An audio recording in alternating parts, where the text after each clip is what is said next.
안녕하세요. 8살 난 아들 하나 키우고 있는 40대 여성이에요. 제가 무슨 몇 억씩 쌓아놓고 사는 부자는 아니지만 여기까지 오는 길이 쉽지만은 않았어요. 그래도 자식 보기 부끄럽지 않을 만큼 열심히 최선을 다해 살았지요. 그런데 이제 와서 생각지도 못한 이유로 시부모님과 등을 지게 되었으니 마음이 무겁고 착잡하네요. 싫은 소리 안 하고 사는 가정이 없다지만 제가 이런 상황에 처할 줄은 저조차도 몰랐습니다. 지인의 소개로 남편을 만났는데 당시 남편은 대기업을 다니고 있었고 저는 작은 가게를 운영하고 있었어요.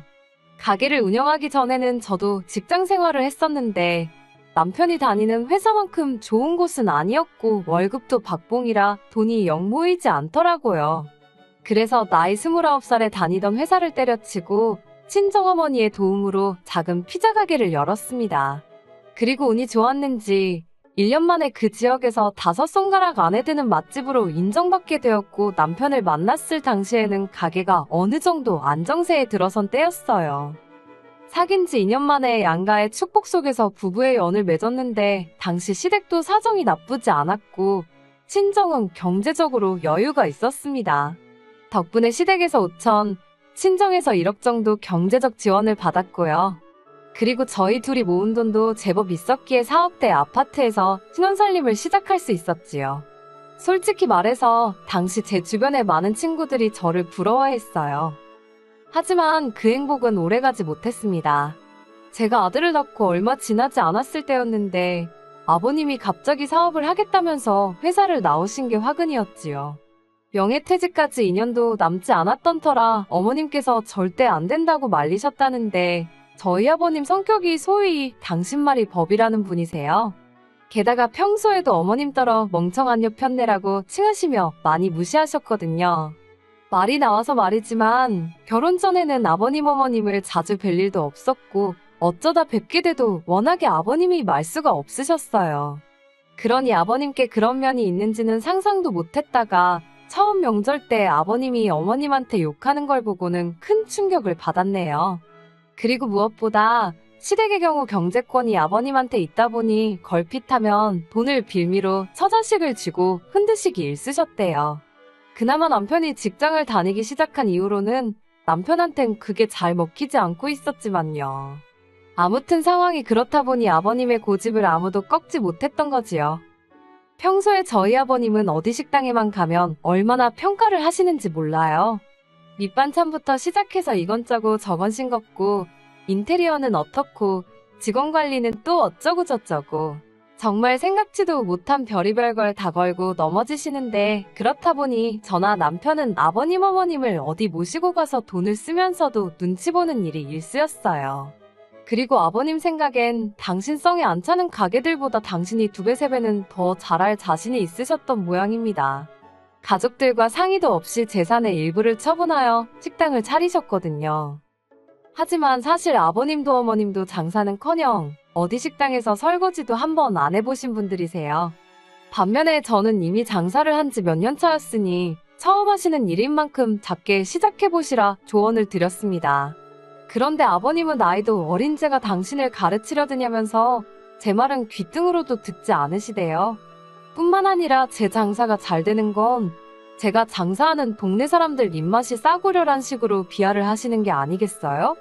그런 어처구니 없는 소리까지 들은 마당에 제가 뭘 더 조언이라고 해드리고 싶었겠어요.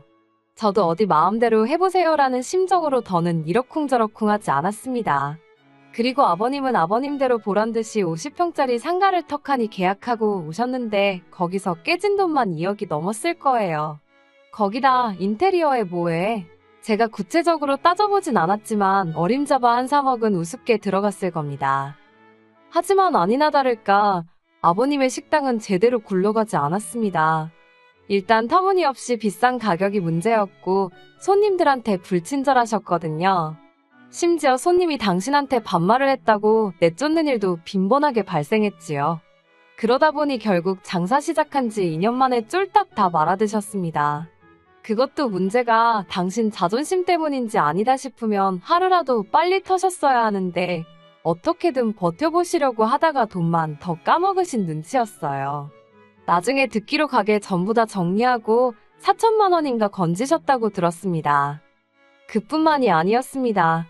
결혼 당시 남편이 말하기론 그래도 아버님 어머님 두 분이 살고 계신 아파트는 아버님 명의로 된 자가라고 들었고 현금 자산도 조금 있다고 들었어요. 연금도 나오고 있고 뭐 크게 걱정할 건 없다고요.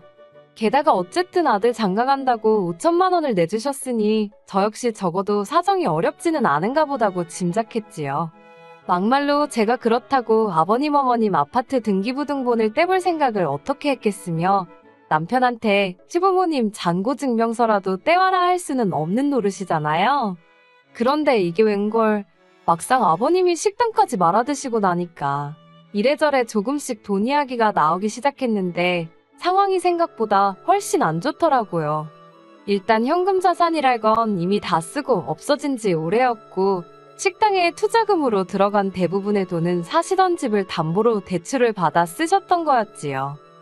그런 시부모님의 상황을 보고 있자니 갑갑한 건 물론이고 그렇다고 자식으로서 모른 척 할 수도 없대요.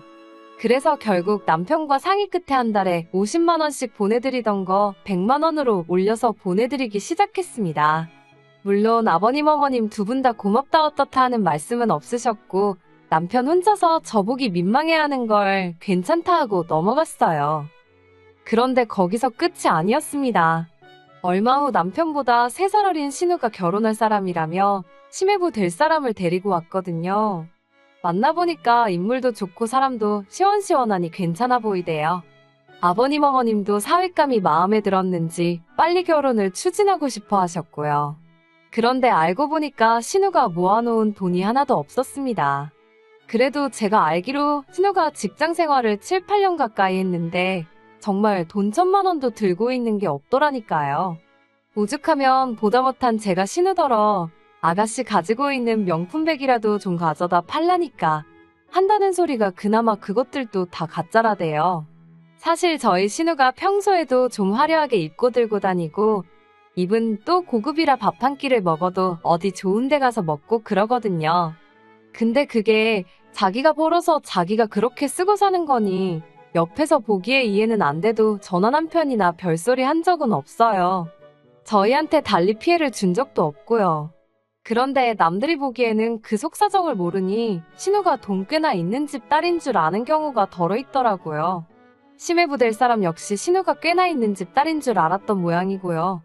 상황이 그렇다 보니 아버님 어머님은 사윗감은 놓치기 싫지 결국 당신들 사는 아파트를 담보 잡아 대출을 받아서 신우 시집갈 돈을 만들어 주시더라니까요. 그래서 이래저래 신우가 시집을 가기는 갔어요. 시매부 쪽에서 집 해오고 신우가 혼수해가고 뭐 남들 하는 만치는 해갔습니다. 저야 속으로 딸이 돼서는 신우도 속도 없다 싶었지만 며느리 입장에서 이런 소리를 누구한테 어떻게 하겠어요. 그냥 별꼴이다 생각하고 말았지요. 저나 남편은 별 문제 없이 잘 지내고 있었으니까 크게 개의치 않기도 했고요. 그런데 문제는 작년 초였어요. 신우가 시집간 지 한반년이나 됐나 아버님 어머님이 저희를 부르시더라고요. 그러더니 하시는 말씀이 지금 사시는 집을 팔기로 하셨다는 겁니다. 대출을 도저히 갚을 수가 없어서 집을 파셨고 이삿짐은 다음 달에 빼기로 하셨다는 거예요. 사실 저도 문득문득 대출은 어떻게 갚고 계신가 한 번씩 걱정이라고 해야 할지 생각은 했지만 제가 달리 도와드릴 수 있는 것도 아니고 괜히 아버님한테 싫은 소리나 들을까 싶어서 물어본 적은 없었거든요. 그러면서 저희더러 하는 말씀이 황당했습니다. 다음 달에 저희 집으로 이사를 할 거니 방을 하나 비워두라고요. 같이 살면서 손자도 봐주고 살림도 도와줄 테니 그런 줄 알라 하시는데 솔직히 어이가 없고 화도 나더라고요. 저희 어머님이요. 제가 가게 장사 때문에 손자인 저희 아들 좀만 봐달라고 부탁드렸을 때 니네 엄마는 뭐하냐며 저더러 시어미 시집살이 시킬 셈이냐고 얼마나 악을 쓰셨는지 몰라요. 그리고 이후로도 저희 아들 내복 한 벌 선뜻 사주신 적 없으신 분들인데 이제 와서 손잡아줄 테니 합가하자고 하면 제가 좋다고 할 줄 아셨던 건지 합가는 못한다고 그 자리에서 딱 잘라 말씀드렸습니다. 그러자 지금 시부모더러 길거리에 나 앉으라는 거냐며 난리가 났지요.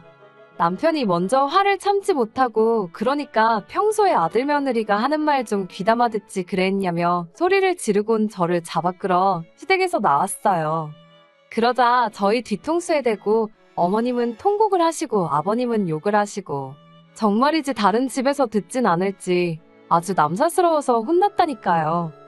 며칠 동안 혼자 생가슴을 앓다가 결국 이 답답한 심정을 친정어머니께 말씀드렸습니다.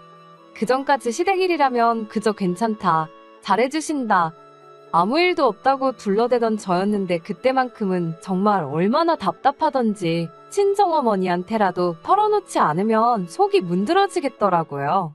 친정어머니는 처음엔 반갑게 제 전화를 받으셨다가 계속되는 이야기를 들으시더니 말수가 점점 없어지시대요. 그리고는 하시는 말씀이 당신도 방법을 한번 찾아볼 테니 일단은 아버님 어머님하고 너무 날 세우지 말라셨어요. 그리고 며칠 뒤 친정어머니께서 아버님 어머님이 얼마나 가지고 있으시냐 물으시대요. 남편이 말하기론 이래저래 한 5천만 원 남은 게 전부라고 했거든요. 그래서 그대로 말씀드리니 친정어머니가 또 한동안 말이 없으셨다가 그러면 보증금 없이 월세 40만 원에 사시는 건 어떻겠냐고요. 어차피 그 40도 저희가 드리던 100만 원에서 나가겠지만 그래도 잘됐다 싶어서 그렇게 말씀드리겠다 했어요. 그런데 막상 그 이야기를 들으신 아버님 어머님의 반응은 뜨뜻미지근했습니다. 사돈끼리 무슨 40만 원이냐며 이렇게 된 거 베푼다 생각하시고 그냥 공짜로 살게 내주면 되는 거 아니냐입니다. 그러면서 하시는 소리가 어차피 저희 부모님 돌아가시고 나면 그 재산 다 제목 아니냐고요. 그러니 월세 없이 그냥 사시겠답니다. 황당했지요. 그 오피스텔은 저희 친정부모님도 당신들 노후 대비책으로 마련해 놓으신 거고 주변 시세대로라면 한 달에 월세 80은 받을 수 있는 건데 그나마 사돈이라서 보증금도 안 받고 반값으로 해주신 거거든요. 그래서 제가 그렇게는 말씀 못 드린다 했습니다. 하지만 제가 그 정도로 안 된다 했으니 아버님 어머님도 수긍을 하셨으면 좋았을 텐데 아버님은 기어이 저희 친정어머니께 직접 연락을 드렸더군요. 그리고는 친정어머니더러 서로 돕고 사는 세상 아니냐며 자식을 주고받은 사이에 그깟 40만 원을 꼭 받아서 생색을 내야겠냐, 집주인 행세를 하려드는 거냐, 별의별 말 같지도 않은 소리를 하셨다대요. 저희 친정어머니가 그럼 그냥 살지 마시라는 소리가 목구멍 끝까지 올라왔는데 딸인 제 입장도 있고 해서 꼭 눌러 참고 한번 딸이랑 이야기해보겠다 하셨답니다. 저는 그 이야기를 듣는 내내 어찌나 분하고 속상하던지 온몸이 부들부들 떨리더라고요. 저희 친정어머니가 정말 선의로 베푸시는 건데 아버님은 마치 당신이 뭘 맡겨놓기라도 했다고 생각하신 건지 솔직히 저를 막대하시고 무시하셔도 아버님 연세도 있으시고 성격도 그러하냐고 흘려넘기기 일쑤였어요. 하나하나 따지고 들면 아버님하고는 물론이고 남편과의 사이도 틀어질까 싶어서 나 하나 참으면 그만인 셈 쳤달까요. 그런데 다른 사람도 아니고 저희 친정어머니한테 함부로 말씀하셨단 소리를 들으니 분해서 참을 수가 없었네요. 저는 남편에게 아버님하고 확실히 어느 쪽이든 정리를 하라 했습니다. 들어와서 사실 거면 집세 40만 원 내시고 그게 아니면 알아서 하시라 말씀드리라 했지요. 남편은 저에게 몹시 미안해하면서 아버님 어머님께 제 뜻을 전했고 집안이 뒤집어졌습니다. 아버님은 돈 40만 원 가지고 아주 지 시부모 길을 꺾어 놓으려 든다며 괘씸하다 난리셨고 죽어도 저희 친정어머니께 사과는 못한다 하시대요. 그래서 저도 그러면 그냥 오피스텔 이야기는 없던 걸로 하자 했습니다. 막말로 제가 아버님 어머님한테 사정해서 오피스텔로 모시고 싶은 생각도 없었고요. 그리고 결국 이삿날이 되었어요. 아침에 출근 준비를 하는데 어머님한테 전화가 와서는 2시쯤 도착한다고 이삿짐 넣어야 하니까 현관 비밀번호를 알려달랍니다. 어이가 없어서 저희 집으로 이사를 왜 오시냐고 계실 곳 없다고 딱 잘랐어요. 그리고는 그렇게 대책 없이 움직이시면 어쩌냐고 저도 모르게 조금 울컥해서 화를 냈네요. 그러자 언제 아버님이 받으신 건지 비밀번호 말 안 하면 2번 다시는 저희 자식으로 생각 안 하겠다며 으름장을 놓으시는 겁니다. 어머님 아버님 억지에 진저리가 나서 남편에게 전화기를 넘겼고 이후로 스피커폰이 아닌데도 무슨 상황인지 다 알 만큼 아버님과 남편 사이에 고성이 오가돼요. 결국 아버님 어머님은 신혼에 집으로 가셨고 남편은 저에게 못 보일 꼴을 보여서 미안하다 했습니다. 그리고 이후로는 아버님 어머님과 정말 연을 끊었다시피 하고 살게 되었네요. 사실 얼떨결에 아버님 어머님을 모시게 된 신우에게는 조금 미안한 마음이 있어서 아버님 어머님들이던 생활비를 신우편으로 보내주고 있어요. 사실 이번 일로 저보다는 남편이 아버님 어머님에 대한 원망을 더 크게 하는 듯해요. 근데 그거야 남편과 시부모님 사이의 일이니 저는 끼어들지 않을 생각입니다. 그저 언젠가 아버님도 당신이 지나치셨음을 깨달으시면 좋겠다는 바람뿐이에요.